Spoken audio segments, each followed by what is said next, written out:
आप किसी काका को जानते हैं? काका? पता नहीं साहब, मैं किसी काका को नहीं जानता। रघु को जानते हो? रघु? जो प्रधान जी के यहाँ? जी वही, जो उनके वहां काम करता था। हाँ हाँ, कभी कभी आता था, लेकिन 2 दिन से नहीं आया है। ठीक है, अगर आए तो हमें बताना। वो वहां से जाने लगे, तभी मैक्स को एक आवाज सुनाई दी। अरे क्या हुआ काका? पुलिस कैसे आई थी? मैक्स वापस चाय वाले के पास पहुंचा। अब तुम सच खुद से बताओगे या हमें निकलवाना है? मुझे माफ कर दीजिए साहब, मुझे माफ कर दीजिए। रघु को कहां भेजा है?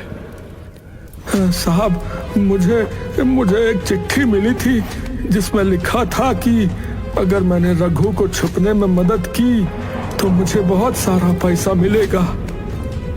चिट्ठी? चिट्ठी किसने भेजी थी? अब इसके बारे में नहीं पता साहब। वो चिट्ठी कहाँ है? मैं लेकर आता हूँ। काका ने एक चिट्ठी मैक्स को लाकर दी। ये चिट्ठी मुझे मिली थी साहब। मैक्स और कांस्टेबल चिट्ठी लेकर वहां से चले गए। तुम कैसे पुलिस वाले हो?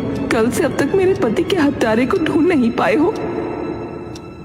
जी हम ढूंढ रहे हैं। जरूरत नहीं है। आपका गुस्सा भी जायज है, लेकिन हम हत्यारे को जल्दी ढूंढ लेंगे।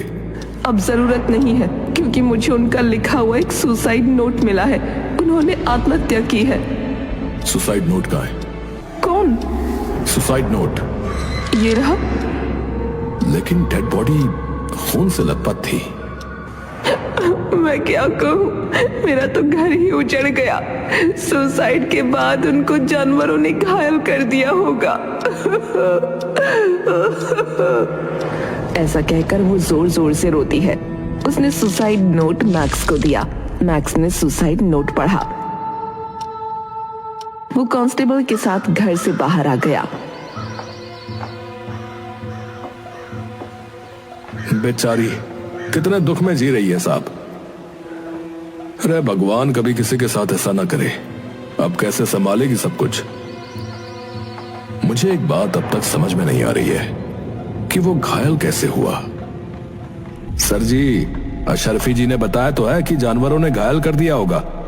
सही है, जल्दी केस सॉल्व हो लिया। तुम दोनों पुलिस में भर्ती होने से पहले बकरी चराते थे क्या? क्या हुआ सर जी? मतलब किसी आदमी को सुसाइड करना है तो वो पहले जंगल में जाकर रस्सी से लटक जाएगा और मौत के बाद जानवर उसे खुद नीचे उतारेंगे और फिर बिना उसे खाए घायल करके छोड़ देंगे। हाँ सर, ये तो सोचा ही नहीं मैंने। मैं पुलिस में भर्ती होने से पहले डिटेक्टिव था और अभी भी हूं। जी जी सर। तुमने डेड बॉडी ध्यान से देखी? प्रधान जी की उंगली कटी हुई थी और इस कागज में बिल्कुल साफ लिखावट है। हमें जो है एक बार नदी के पास ही चलना चाहिए साहब, शायद कोई क्लू मिल जाए। जल्दी से तीनों नदी के पास पहुंचे और वहां जाकर छानबीन करनी शुरू कर देते हैं। अलग अलग एंगल से सारी कहानी को समझने की कोशिश करते हैं। तुम दोनों को कुछ समझ में आया? हाँ सर, ये मानिक और प्रधान जी नदी के किनारे आए होंगे। नदी के ऊपर पुल बनाने के लिए बातें हुई होंगी और फिर बहस होली होगी और फिर मानिक ने रघु की मदद से प्रधान जी को मार दिया होगा और सुसाइड दिखा दी होगी। कहानी कुछ ऐसी ही है। चलो मिलते हैं मानिक चंद से। तीनों मिलकर प्रधान जी के घर पहुंच जाते हैं। मानिक चंद को भी वहां बुला लिया जाता है। सभी लोग बैठ जाते हैं। क्या हुआ? अब क्यों आए हो? मैंने कातिल को ढूंढ लिया है। लेकिन उन्होंने तो सुसाइड। नहीं, कत्ल हुआ है प्रधान जी का। कत्ल?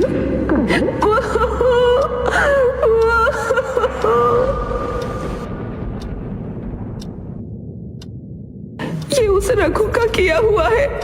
तभी मैक्स की नजर सामने दीवार पर टंगे हुए फोटो फ्रेम पर जाती है जिसमें अशरफी देवी प्रधान जी के साथ होती है। ये फोटो? जी, एक शादी की है। आपके कानों के कुंडल बहुत अच्छे दिख रहे हैं। मैं यहाँ अपने पति की मौत का मातम मना रही हूँ और तुम्हें ये फालतू की बकवास सूझ रही है। कातिल मिल चुका है, आप उसकी चिंता मत कीजिए। सिर्फ इस कुंडल के बारे में बताइए। हाँ बताइए, क्या विशेष दिख गया आपको इन कुंडलों में? आप लेकर आइए ना, मैं हाथ में लेकर देखूंगा। ये क्या हुआ? लेकर आइए ना। वो तो बहुत पहले खो गया था। ओह, कहां पर? यही घर से कुंडल चोरी हो गया था। शायद आपको अपने कुंडलों से कुछ ज्यादा ही प्यार है, तभी तो कल भी कान में एक कुंडल पहना हुआ था आपने। आप जाकर रघु को ढूंढिए। एक विधवा महिला से इस तरह बात करते हुए शर्म नहीं आती? अभी तो मेरे पति की राख भी ठंडी नहीं हुई है। आप कुछ बोलना चाहेंगे? साहब जी, मैं प्रधान जी को अपना बड़ा भाई मानता हूँ, उनका बहुत सम्मान करता था। मैंने कुछ नहीं किया। जाइए रघु को ढूंढिए। मैक्स ने एक गहरी सांस ली और फिर चीखते हुए तेज आवाज में बोला, अशरफी जी, आपका एक कुंडल मेरे पास है। क्या आप जानना चाहेंगी कि ये मुझे कहां मिला? अशरफी बहुत घबरा जाती है। महिला पुलिस को बुलाऊं या सारा सच खुद से बताएंगी? मैंने नहीं। मैंने सब पता लगा लिया है। सिर्फ तुम्हारे मुंह से कबूल करवाना है कि खून तुमने किया है।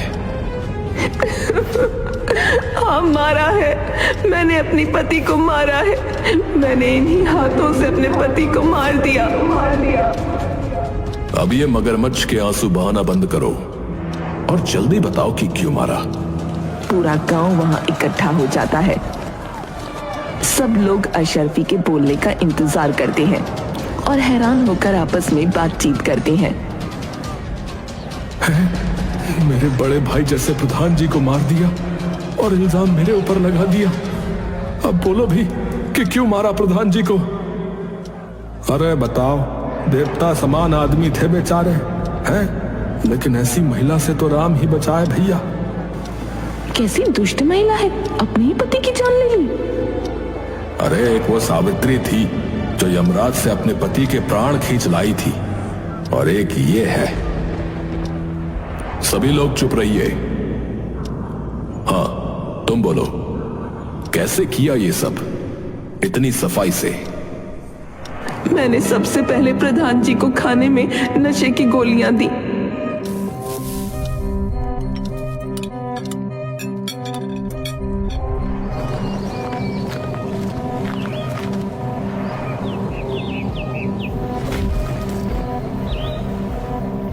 और जब वो शाम को घूमने नदी किनारे पहुंचे तो वहीं बेहोश हो गए। फिर तुमने अपनी साड़ी से गला घोट दिया, है ना? हाँ। फिर घायल क्यों किया? ताकि सुसाइड लगे। लेकिन इस सब में तुम गलती से कुंडल छोड़ आई, और ये प्रधान जी की माला से एक रुद्राक्ष तुम्हारे घर आ गया, जो मुझे तुम्हारे घर के आंगन में मिला था। जी। वैसे योजना बहुत अच्छी बनाई थी आपने।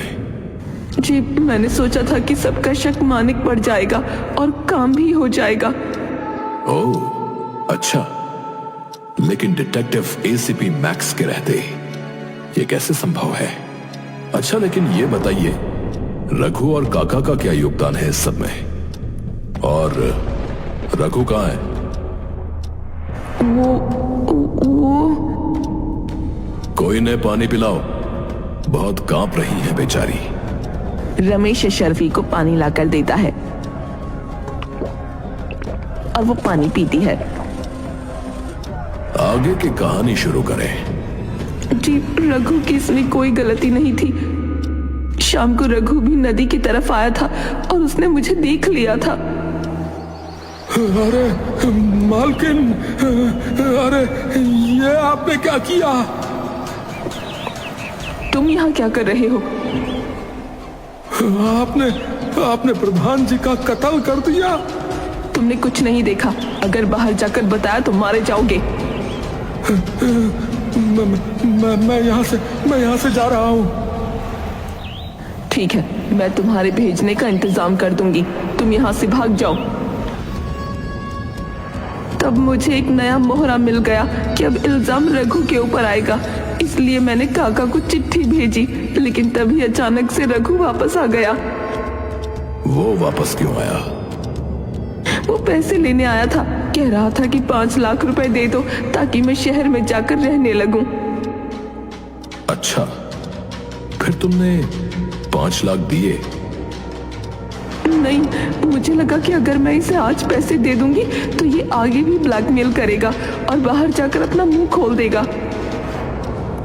इसलिए तुमने रघु को भी मार दिया?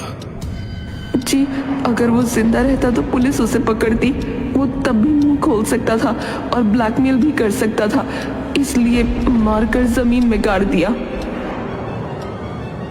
वाह, बहुत मास्टरमाइंड हो तुम। प्रधान तो तुम्हें होना चाहिए था। एक कत्ल से बचने के लिए 2 कत्ल। जी,